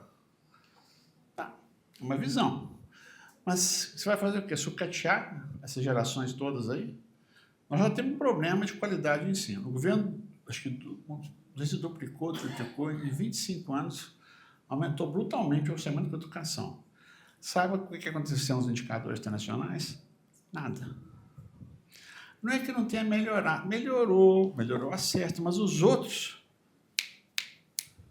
muito mais rápido. Então, a gente precisa encontrar uma forma de especializar para aprofundar as conversas e depois ir juntando. Tem 3 coisas. Se vocês um dia lembrarem dessa discussão aqui, eu peço que você lembre de 3 coisas só. Building blocks, aproximações sucessivas, consistências crescentes. Tem que arrumar os building blocks direito, montar eles mais ou menos na mesma direção e aproximações sucessivas. Eu não acredito em mágica, eu não acredito em soluções brilhantes, assim, instantâneas. Tudo é processo, tudo demora. Agora, eu estou falando isso aqui num mundo em que, se não é instagramável, não interessa. Governar hoje é sair no Instagram. Isso aí fica difícil, né? Ou então tem uma variante. Governar é organizar eventos para sair no Instagram. Vai ver o peso do PERSE na economia. De onde surgiu isso? Porque mudou. Tá, mudou, mas eu não, querendo ou não tem como mudar. Então, você tem que organizar as conversas. Você falou multilateralismo. Sempre foi frágil. Quando você tem o país responsável, principal, pela arquitetura do multilateralismo do pós-guerra, explodindo essa arquitetura, você vai... Pois é, nós vamos abraçar a China agora e somos todos chineses desde criancinha? Espera aí. Rússia, nós vamos ter várias internets? Não é bem assim. Então, como é que vai ser? Hoje, nessa semana, tem uma missão de 25 pessoas do MEC na Índia. Por quê? Eles arrumaram uns arranjos lá interessantes na área digital, um ecossistema digital muito interessante. Nós fomos, ano passado, organizar uma parceria, então, não tem explicação isso. Mas por quê? Porque a gente identificou do grupo de Bangalore uma turma que fez umas coisas muito interessantes. Essa solução, menor ideia, mas estão prospectando. Agora, sei lá, nessa parte de fake news, Austrália, Canadá, estão lá dando suas cabeçadas. Não, você pode também, assim, vida leva eu. Eu vou com as big techs e estou feliz da vida. Tá bom. É uma visão defensável, tem argumento. Tem 2 países muito curiosos, que fizeram opções muito claras. A China, que é um regime fechado, fez uma opção, o país está todo naquela direção. Se você acha que esse negócio de democracia, liberdade, tudo bem, a gente sacrifica isso por... Está indo muito aqui. Outro país aqui, o tal dos Estados Unidos, eficiência, mercado, proteger o nosso mercado a qualquer custo. Está indo muito bem. Então, na opção deles, a desigualdade está aumentando, mas isso é para quem liga para a desigualdade. A gente fala, por exemplo, lá no Ministério, que o futuro é digital, verde e inclusivo. Inclusivo? Não necessariamente. Isso não é uma coisa consenso na sociedade. Tem uma parte da sociedade que acha que paciência, se Deus quis assim, falta esforço, karma, né? Agora, o digital e o verde é mais ou menos 5-0. A questão da equidade é outra história, né? Então, mas, voltando à sua questão, tem que separar as conversas. O que aconteceu na eleição de tarifas? Rapidamente, o governo entendeu que a interlocução era com o setor privado de lá e teve situações onde os acordos foram feitos por empresa, não foi nem pelo setor, por setor. Caso clássico, Suzano, papel e celulose. O acordo, a empresa de lá bancou politicamente o equacionamento da situação de tarifas. Agora, isso esfarela completamente aquela coisa de negociações alto nível, estruturante, estratégico. O cara falou, não, agora é cada um por si, o jogo é outro. Né? Round 6. Né? Então, assim, nós estamos numa situação que as regras estão mudando muito rapidamente. O Trump era a besta do apocalipse, agora o Trump e o Lula estão de bem. Amanhã, se estiver de mal, né, mudou. Então, assim, você tem que adaptar-se a essas mudanças com muito mais rapidez e, às vezes, sem ter os elementos para a compreensão necessária. E, para ter a compreensão, você leu muito, você viajou muito, você conversou muito. Não é assim que, geralmente, a gente funciona. A gente funciona estagnado, num círculo pequeno, né, e, assim, sem tempo para muita coisa. Então, você precisa, a complexidade da situação hoje pede comportamentos diferentes. E acho que isso também tem muita oportunidade aí. Vocês que participam são a vanguarda da transformação digital, porque a tecnologia... Tem umas discussões sobre políticas públicas, sobre o que explica as mudanças. Aí tem lá coalizões, ideias, choques externos, esclerose, né? Mas a tecnologia, ela tem uma diferença. Essas outras coisas, elas se repetem, tem recorrência. A tecnologia é uma flecha do tempo, ela vai, ela não volta. Depois que aconteceu, não tem como desacontecer, sabe? E ela acontece de forma, ela vai se multiplicar, se desenvolver. Então, vocês estão na fronteira de mudanças exponenciais, né? Outro dia, hoje é segunda-feira, eu vi uma notícia, pós-quanto? Eu falei, hã? Pois é, para você é uma coisa natural, eu já estou assim. É para 2020, é para a década de 2030. Está semeando o pânico aqui. É para a próxima década. Você está semeando, pois é, está semeando. Que vai quebrar toda a criptografia. Está vendo? Animador, né? Então, assim, nós estamos tentando, assim, peraí, eu preciso, tem que arrumar salário, comida, aluguel, prestação. Estamos num outro mundo. De repente, não. Já vai, não sei o quê, não sei o quê. Como é que é? É a cascata do apocalipse, né? Você começa assim, uma crise de ansiedade, que é a maioria de nós. Não, vamos, peraí, bola no chão, né? Intermediação financeira.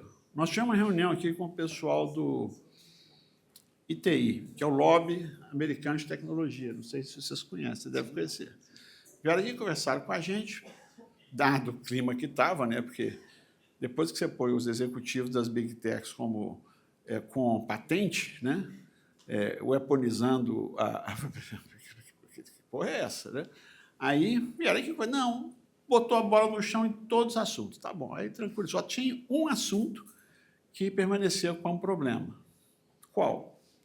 O PIX. Por quê? Porque isso vai na veia da concorrência do setor bancário deles, né? Então, assim, nós estamos falando de business. O mercado, gente, o mercado é duro, é implacável, é claro, é selvagem, é dinâmico. Você tem que lidar com isso como é. E não tem país onde esse mercado é mais competitivo do que os Estados Unidos. O presidente lá hoje é um sujeito formado nesse mercado imobiliário, que esse assim, é o mais selvagem dos selvagens. Então, assim, você tem que lidar com essa realidade e se organizar para essa conversa. Nós aqui temos um mercado, aquela coisa meio de crony capitalism, meio alguns setores mais competitivos, outros menos, um governo confuso, né? Quer regular umas coisas que não devia, não regula as que devia, ou umas que devia. Então, assim, a gente tem que especializar as conversas e ir avançando do jeito que der. Building blocks, consistências crescentes, aproximações sucessivas. Eu não vejo outro caminho. Agora, tem mágica, curandeirismo, epifania, tem várias outras soluções, água benta, tem um repertório está aí, né?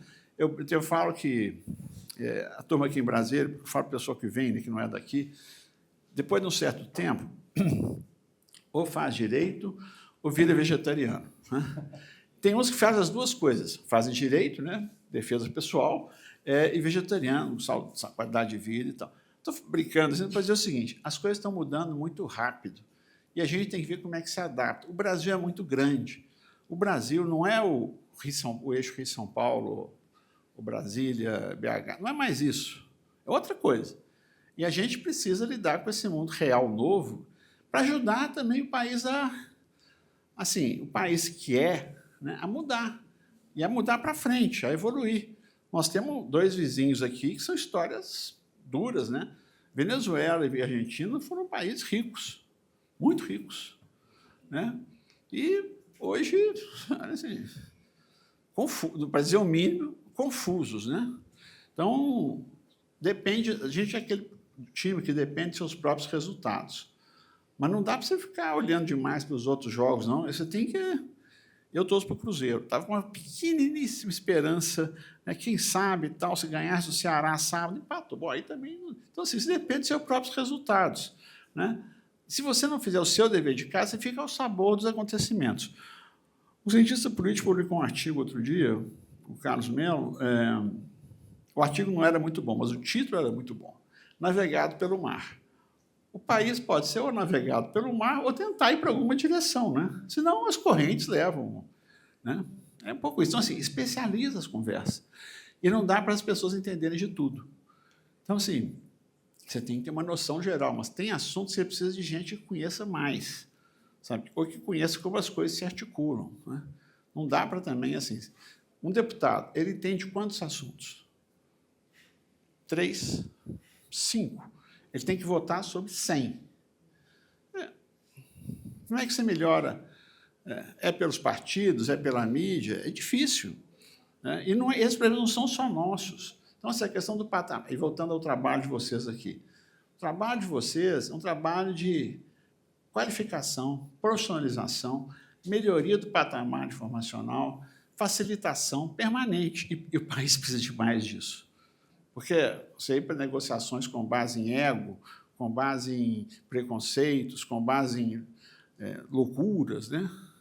Tem um amigo que fala, uma vez nós estávamos almoçando, ele ia encontrar um outro amigo comum, eu falei, pois é, vou ter que encontrar fulano agora, porque tem que dar real para ele. A gente tem muito pouco hábito de dar real para as pessoas, sabe? Você não consegue dar, não vai ficar chateado comigo. Você tem que dar real para os outros sem que as pessoas fiquem mortalmente ofendidas, rompam relações. E o trabalho de vocês ajuda. Olha, tudo bem, você quer isso, mas a real é isso aqui. Sabe? Você tem que pegar um pessoal e trazer para o chão. Está muito difícil. E se você não fizer isso, né, tá bom, continuamos na suruba, que é política, que nós estamos, que é um negócio assim. Como é que é o negócio, aquela piada do Congresso? Você tira mastro é circo, grade é hospício, né? Não é também um problema só do Congresso, tá? Legislativo, executivo, também judiciário, nós estamos... Então, a gente precisa construir as conversas em bases reais. Vocês têm uma contribuição enorme a dar nesse sentido, tanto do ponto de vista de conteúdo, quanto do ponto de vista de procedimentos, né? Não é a mãe do sujeito, não é partir para a porrada, não é denegrir a imagem das pessoas, não... Eu brinco assim, nunca fui filiado ao PMDB, mas eu sinto saudade um pouco do PMDB, porque assim, você tinha uma política mais ou menos organizada, sabe? Aqui você rouba, aqui você entrega um resultado bom, aqui não faz a menor diferença. Eu senti assim, era uma política mais previsível. Acabou, né? Então, se você restaura as condições de funcionamento da política, fica muito difícil. A explosão do centro, né? Aí é uma questão mais da história, né? A erosão do executivo na última década, que levou ao impeachment e depois à eleição do Bolsonaro. Quem foram as grandes vítimas? O PMDB e o PSDB. Olha que ironia, né? Então, assim, nós precisamos de uns partidos de centro, partidos de direita, minimamente organizados, estruturados, que dirijam. E a esquerda precisa se renovar, mas isso é uma política nossa. Se a gente não fizer isso, o mundo vai continuar indo embora e a gente, assim, exportando os filhos, exportando as famílias, exportando as empresas. Você sabe, várias empresas sócias aqui já estão, a maior parte dos negócios está lá, já foram. Carne já foi, siderurgia já foi, para ficar algumas... Né? É esse o projeto, né? Então, assim, especializa as conversas e vê mais ou menos aquela direção. Desculpa, acho que eu exagerei aqui. Não, foi ótimo. Agradeço já mais uma vez e abro agora para... Castro, está de volta, Castro. O Castro quis mudar de ângulo agora, viu, pessoal? Agora ele está vendo desse lado. Outra perspectiva. Isso é tática. Não, porque as cadeiras pensam É. aqui. Elas possuem as pessoas. É bom. Abro então para perguntas. Se algum associado, algum presente, tem alguma... Laura, você entrega lá. Também sem tomar muito seu tempo, a gente vai rapidinho. Apenas um registro de quem é o mais idoso dos tantos que estão aqui. Cada vez está ficando mais difícil de entender o mundo, que antes de nós compreendermos a mudança em curso, chega outra mudança. Então, é uma dificuldade extraordinária que o senhor, uma visão muito própria, nos dá a conhecer. Eu, particularmente, tenho a dimensão, um testemunho pessoal, de que eu era muito mais sábio, eu sabia muito mais coisas quando eu tinha a idade de vocês. Hoje, alcançando o topo dessa caminhada, eu vejo que cada vez mais eu entendo menos diante desse que, de certa forma, conjuga exatamente com a sua visão de mundo. Por exemplo, eu tenho para mim, quando eu vejo esses jovens, professor, eu, falando como você falou, Gutierrez, com bastante entusiasmo e com bastante eloquência, eu, naturalmente, me curvo com admiração a esses saberes que buscam a compreensão desse mundo complexo, porém eu não tenho nenhuma inveja de tentar compreender. Desculpa o testemunho, sem nenhuma questão, e parabéns pela sua fala brilhante. Obrigada, Thaís. Vou passar para o colega. Bom dia, secretário. Meu nome é Samuel, sou do Itaú. É sempre um prazer enorme escutá-lo. Estou extremamente feliz de saber que o senhor também é cruzeirense. Minha pergunta é, diante desse esfarelamento, como o senhor citou, misturado com inovação destrutiva de tantos conceitos da sociedade, como que você vê o futuro da representatividade da democracia dentro dessa reformulação do Estado? Para onde como é que a democracia vai manter a sua representatividade, né? O povo se vendo representado pelo Congresso, enfim, e o Estado, como é que ele fica nessa história consecutivamente?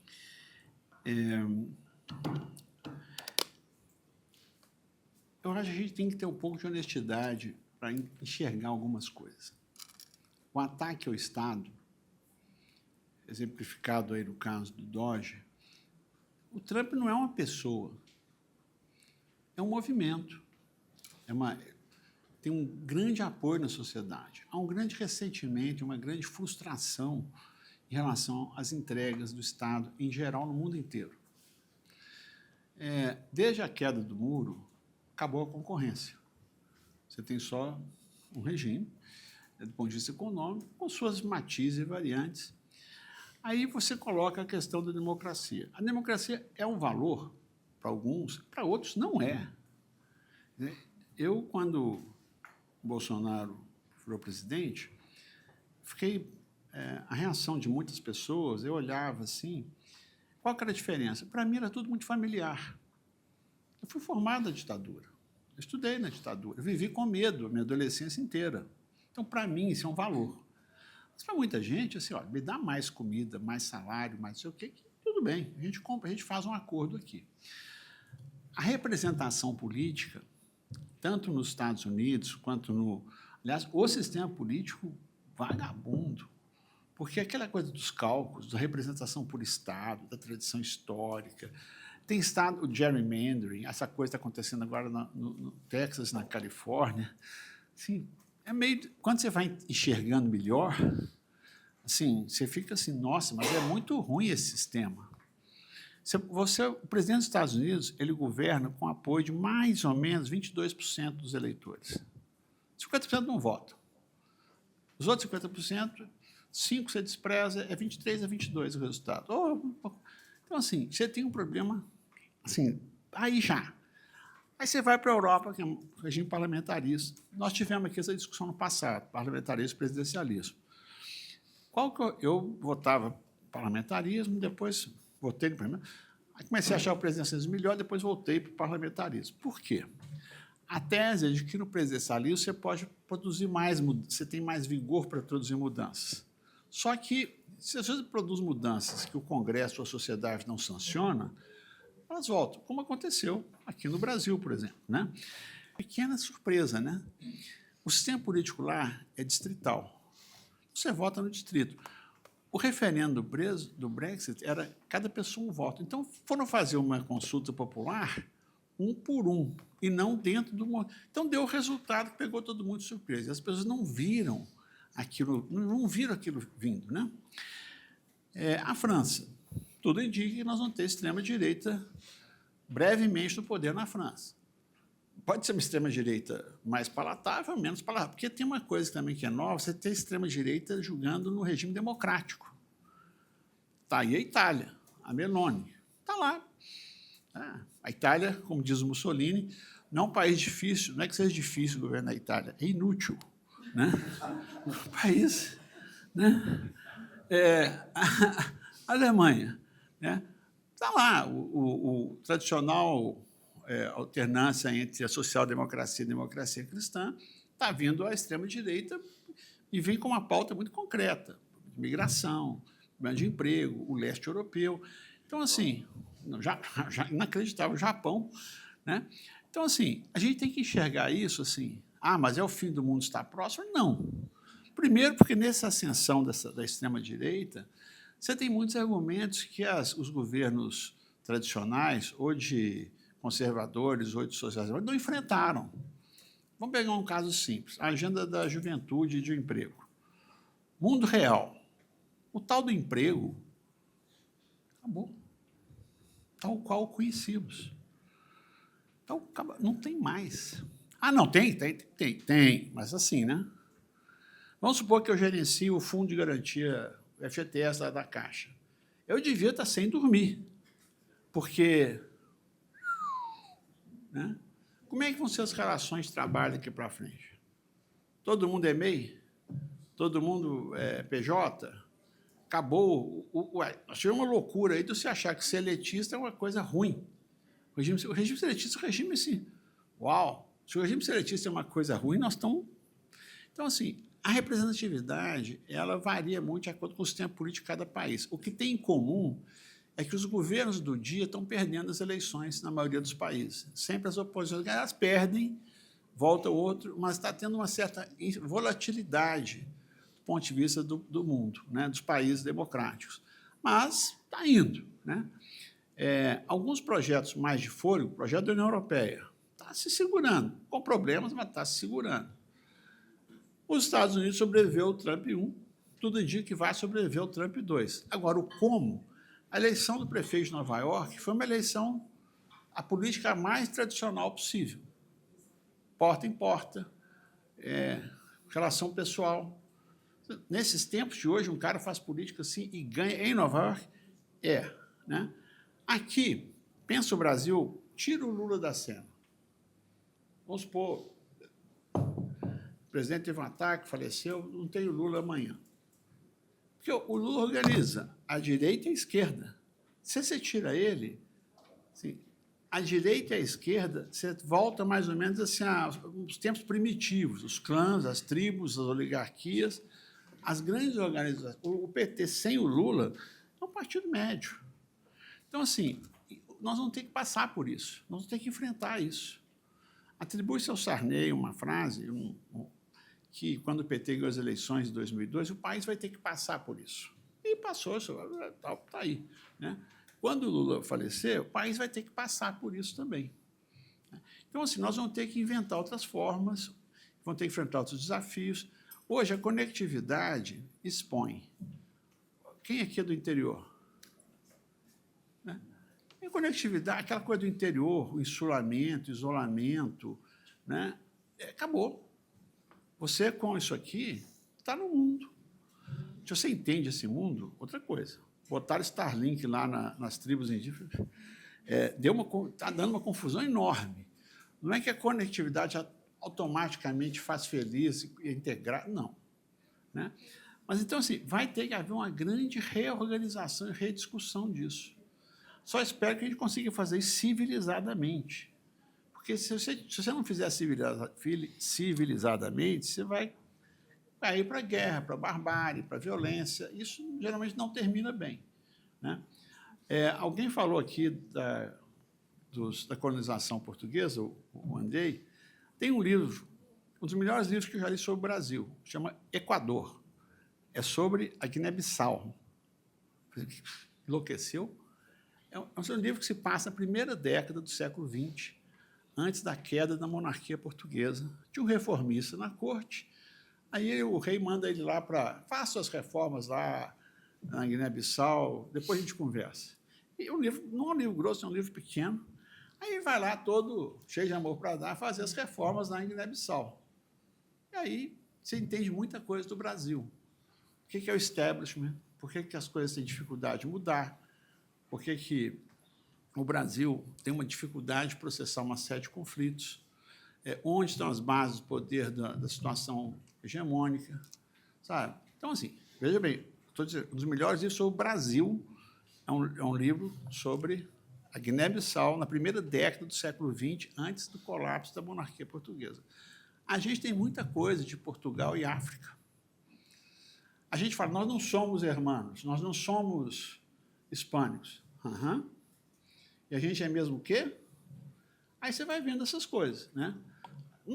Tem a questão do legado da escravidão, enfim, os povos originários, mas a gente tem muito mais ligado. A colonização portuguesa diz muito sobre a gente em vários sentidos. Teve uma época, uma discussão aí muito ruim sobre essa coisa de ditadura, mas, estatisticamente, aqui morreram umas 400, 500 pessoas. No Chile, umas 3 mil. Na Argentina, umas 30 mil. No Peru, umas 50 mil. Tem alguma coisa assim... Não é relativizando os 400, 500 que morreram. Isso diz um pouco do sistema político do país e daquela coisa do transformismo, né, dos italianos. Né? As coisas mudam para permanecerem as mesmas, de um jeito ameno, mais amigável. Então, o nosso sistema político ele hoje é disfuncional. Tá? Agora, o mesmo sistema político que vota uma blindagem por mais de 2/3 na Câmara, pede por unanimidade no Senado, vota a isenção do imposto de renda para o pessoal de mais baixa renda, quer aprovar aí a reversão da reforma previdenciária para agente de saúde, tem uma nomeação do ministro do Supremo dependendo de várias negociações aí, chamemos de políticas, né? Esses somos nós. A gente vai ter que se entender com a gente. Tá? Então, e se possível, olhando um pouco para o mundo. Esse comportamento nosso de uma grande ilha no Atlântico Sul tem que acabar. E nisso as empresas ajudam muito, particularmente as multinacionais, sabe? Porque elas trazem um pouco do mundo para o Brasil. Tecnologia, investimento, costumes, práticas empresariais. Porque nós não podemos continuar assim, achando que nós somos um mamute, achando que é um gambá, né, que fica pendurado em árvore. Não dá. Então, é isso.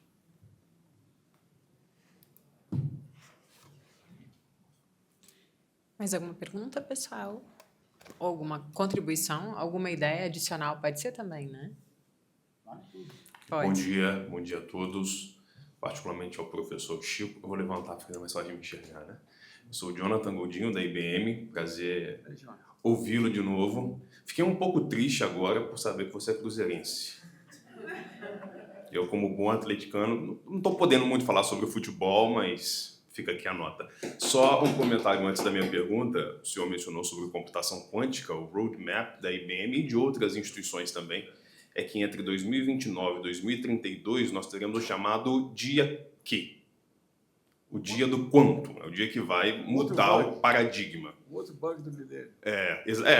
A expectativa é exatamente essa, porque vai mudar a forma, inclusive, dos mercados operarem. Então, você imagina um mercado baseado em incerteza, a incerteza daquele ativo, quando você tem um sistema que consegue prever com muito mais acuracidade o que vai acontecer. O que não vai acontecer, você tem até, inclusive, uma quebra de um modelo de negócio. Então, a discussão, de fato, tem sido cada vez mais abrangente. E o próprio governo brasileiro tem atuado nisso, no sentido de estabelecer uma iniciativa brasileira de tecnologias quânticas, iniciativa com a qual a IBM tem o prazer de contribuir. Mas a minha questão é um pouco mais abrangente para ouvi-lo mais sobre uma palavra que está atravessando um estresse semântico nesse momento, nas discussões de tecnologia e as relações não só entre os estados, mas entre as empresas e as suas relações com os governos, que é a palavra soberania. Em grande medida esvaziada de significados mais precisos, né? Você escuta falar sobre soberania tecnológica, soberania de dados, soberania digital, pouco disso muito articulado conceitualmente e, óbvio, é política, muito mais para propagandear alguma coisa do que efetivamente para orientar um debate. Mas acho que pode ser uma boa oportunidade para ouvir a sua perspectiva do ponto de vista do governo brasileiro sobre como articular essa discussão sobre soberania, talvez tenha até mais a ver com a autonomia propriamente, nesse grande mercado da transformação digital do Estado. Tem uma definição que eu gosto muito particularmente, que é a definição que o professor Luca Belli dá, da FGV, que é uma definição de soberania digital, que diz que a soberania digital é composta por um tripé. É necessário entender a tecnologia, depois desenvolver a tecnologia e então regular a tecnologia. E às vezes o nosso debate a gente está pulando para a parte 3, esquecendo da 1 e da 2. Então eu gostaria de ouvi-lo mais sobre isso. Muito obrigado. Obrigado pela pergunta, Jonathan. Bom, primeiro, só esclarecer, eu mal falo por mim, né? O Ministério, o governo, já é uma coisa maior, ainda mais nessa área. Vou te responder com um caso. A Dataprev, o presidente da Dataprev, talvez alguns de vocês conheçam, Rodrigo Assunção, ele é historiador. Ele foi presidente da Dataprev 8 anos, depois saiu, voltou agora. A Dataprev tem um desafio que é a questão de data cloud, chama cloud computing. Como é que você relaciona com as nuvens? Não, precisamos de uma nuvem soberana, porque os dados não podem sair do Brasil, né? Essa conversa. Ele é um cara, assim, esquerda, clara, histórica. Ele trabalha aqui com a AWS, Microsoft e com a Huawei. Como assim? Bom, eu não vou trabalhar com... Eu tenho que trabalhar com algumas delas. Eu preciso aprender. Eu preciso de competição. E vai montando os data centers nacionais, trabalhando um pouco com todas as empresas para poder, incentivando a competição, tem um termo de mercado, contestabilidade do mercado, né? Pegar o melhor de cada um e aprender a evoluir navegando. Eu acho essa postura a postura mais inteligente em relação ao assunto. Achar que nós vamos... Não, eu não brinco mais com a Microsoft, ela pode desligar o país, eu não quero mais brincar com eles. Aconteceu isso na época da Dilma. Quando teve o vazamento, né, dos dados das conversas presidenciais, né, como da Angela Merkel e vários outros, né, ela decidiu, vamos fazer o expresso. Né? Durou uma semana. Então, assim, tem coisas que você, no mundo real, o mundo real impõe. O Trump agora com as tarifas, né? Quem derrubou as tarifas não foi ele, foram os setores empresariais americanos, estadunidenses, que derrubaram as tarifas. Cada melhorou a posição, um setor ou outro, né? Outros não, além do dano enorme sistêmico feito a quase todo mundo. Né? Então, eu acho que a questão da soberania digital, uma coisa é a discussão para o público externo, nacionalismo, né? Outra coisa é o mundo real. O mundo real, assim, eu não tenho opção de certas coisas. Não adianta eu falar, eu não tenho essa possibilidade. Né? Vamos pegar um assunto, cabos submarinos. Você vai discutir isso? Não quero que seja ali, eu quero que... São coisas que demoram anos. Consolidação de padrões. na área de tecnologia são anos. Por isso a concorrência é tão dura. O setor financeiro. O setor financeiro nosso é oligopolizado, é verdade. Nós temos só 3 grandes conglomerados privados, é verdade. Não tem concorrência. É mortal a concorrência do Itaú com o Bradesco e com o Santander. Tá? É uma concorrência assim, de 0,0, coisa terceira casa decimal. Agora, você tem que, mais ou menos, conhecer o negócio, né? Conhecer as opções que você tem, para poder falar. Tem uma situação disso que acontece muito, que é na agenda internacional. O Brasil lá fora e o Brasil aqui dentro. Te dou o exemplo da agenda climática. Nós tivemos agora a COP30 com o melhor negociador possível. O presidente da COP a história de desenvolvimento sustentável é a biografia do embaixador André Corrêa do Lago. Por melhor que ele seja, você tem parâmetros que são dados pelo mundo, né? E conseguiu um acordo razoável, jogando para frente umas coisas. Mas, assim, mas eu não concordo. Tá bom. Né? Então, eu acho que essa discussão ela tem um componente da discussão real, mundo real, adultos, e a discussão da mídia. O problema é que o mundo hoje, o povo está confundindo o metaverso com a realidade. Isso está enlouquecendo muita gente. Não é só na política, não. Você acha que você está... Sabe? Tá bom, mas na real, né, não funciona. Então, eu acho que é uma discussão assim, é uma ótima notícia, um ótimo assunto de jornal, da polêmica, da mídia, não sei o quê. Agora, na real, do que nós estamos falando? Nós estamos falando, por exemplo, como a DataPrev está lidando com a questão das nuvens, que eu acho muito estratégico, muito inteligente. Sabe? Não é assim, o qual é o mais barato, vou ficar com você. Não. Estou te dando um exemplo assim, mais sofisticado. Mas para dizer que você tem estratégias para lidar com isso de forma bastante, digamos assim, variadas. Então, agora, tem que especializar e aprofundar. Se você for, sou brasileiro, povo soberano, país soberano, tem coisa que nós não estamos... O Brasil é irrelevante em quase todas as discussões globais. Tem 2 arenas que nós somos players. Agro e ambiente, por causa da Amazônia. Então nós não valemos nada nas outras. Não. Nosso setor financeiro, tecnologicamente, é dos mais avançados do mundo. Nossa indústria, nós somos a 18ª, 9ª, 10ª economia do mundo. Então, isso torna o Brasil um mercado global inescapável. Nenhuma multinacional pode escapar daqui. Agora, vão também ter uma sensibilidade em relação ao tamanho das nossas pernas. Sabe? Aquela coisa, a gente é bipolar, né? Ou melhor do mundo ou não valemos nada, ou melhor do mundo ou não valemos nada. Também não é assim, tem que ver o setor, tem que ver qual que é o trade-off, quais as legislações, quais os arranjos institucionais, capacidade de capital humano na área, sabe? Então, assim, essa conversa não é uma conversa para os players, é uma conversa... mas a política vai tomar decisões, podem ser suicidas, podem, acontece. A gente toma muita decisão, a gente que eu falo é o executivo, legislativo, judiciário, que não são no melhor interesse do país. Por isso, também tem que fazer, vocês têm que participar desse jogo. E, de novo, voltando aqui a vocês. Vocês estão aí para isso, né? Para clarificar essas discussões, para qualificar o debate.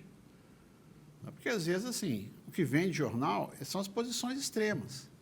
Perdão, o ritmo de atenção, a discussão da atenção é para o bizarro, para o maluco. Tem nada pior do que o normal.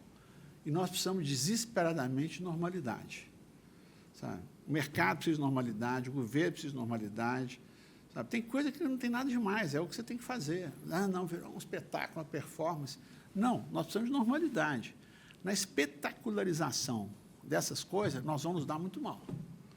Pode dar belos shows, mas vai dar muita confusão.